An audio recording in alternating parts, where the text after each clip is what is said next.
Hey everyone. Okay, I saw this image yesterday, and it says a gut-wrenching surge, and it's talking about norovirus, which is a GI bug that causes vomiting and diarrhea in kids and adults. And you can see, looking back, usually there's a winter peak. There's usually a winter peak because everybody's indoors and around each other, and that's when it tends to happen. But if you look at this graph, you'll see in 2023 February-ish there was a peak. In 2024 February-ish there was a peak. In 2025, now we're in 2025, if you can believe that. There's actually an even higher peak that's like more than twice as tall as the other peaks. And so things are bad when it comes to norovirus right now. Not really clear why things are so bad this year. This is actually looking at wastewater samples. So this isn't relying on people going to the doctor, getting tested, or ending up in the hospital. This is taking wastewater samples, which are a good indicator of how much norovirus is out there, and looking at that and saying, wow, there's a lot of norovirus going around right now. Norovirus is a virus that causes vomiting and diarrhea. Typically, it lasts for a couple days. It's usually not so severe that most people end up in the hospital or anything along those lines, but it makes kids and adults miserable.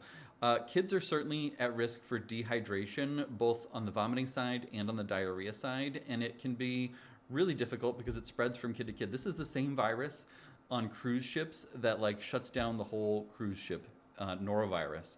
Now, contrast that with influenza.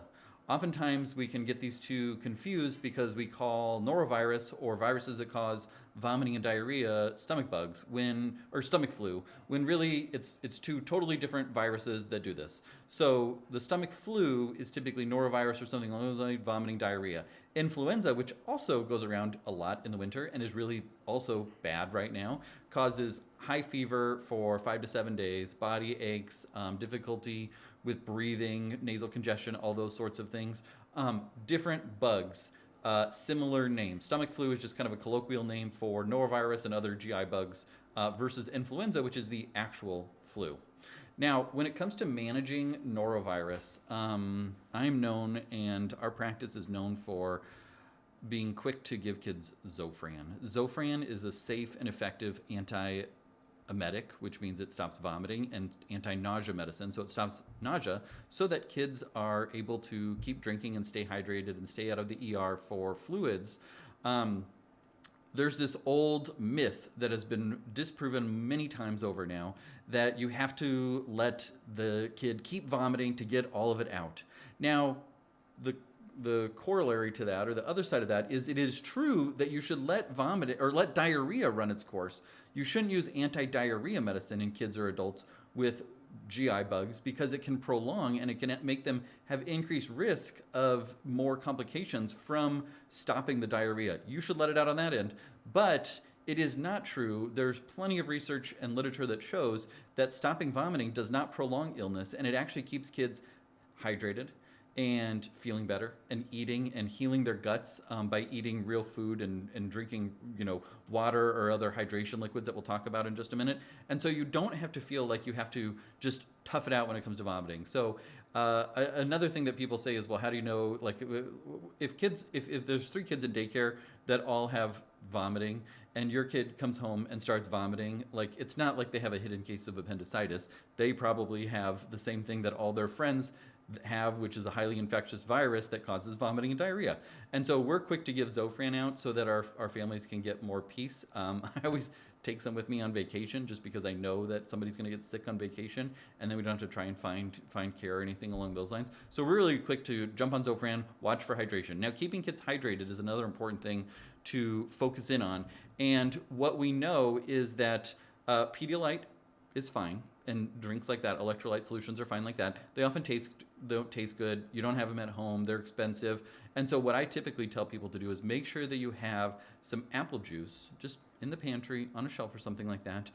And what you do with the apple juice is you cut it in half. So you do half apple juice, half water, and that works great as a hydration tool. There's plenty of studies that show that using did I say applesauce? I meant apple juice. If I've been saying applesauce, I mean apple juice. Half strength apple juice works great for keeping kids hydrated. There's plenty of studies that show that it is just as effective as any of those oral rehydration fluids. So as winter approaches, you might just get some apple juice, put it on a shelf so nobody sees it, but then know if my kid starts having vomiting or diarrhea, this is something that I can turn to. Now, if they're under 6 months of age, obviously you're going to talk to your doctor. If they're getting more serious vomiting or diarrhea issues, obviously you're going to talk to the doctor. This is just what we do in our practice, and I just wanted to share that.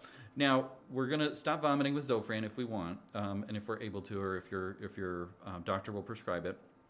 Diarrhea needs to run its course, but what you can do to help firm up the stools a little bit more quickly is green bananas, like the unripe bananas that nobody wants to eat.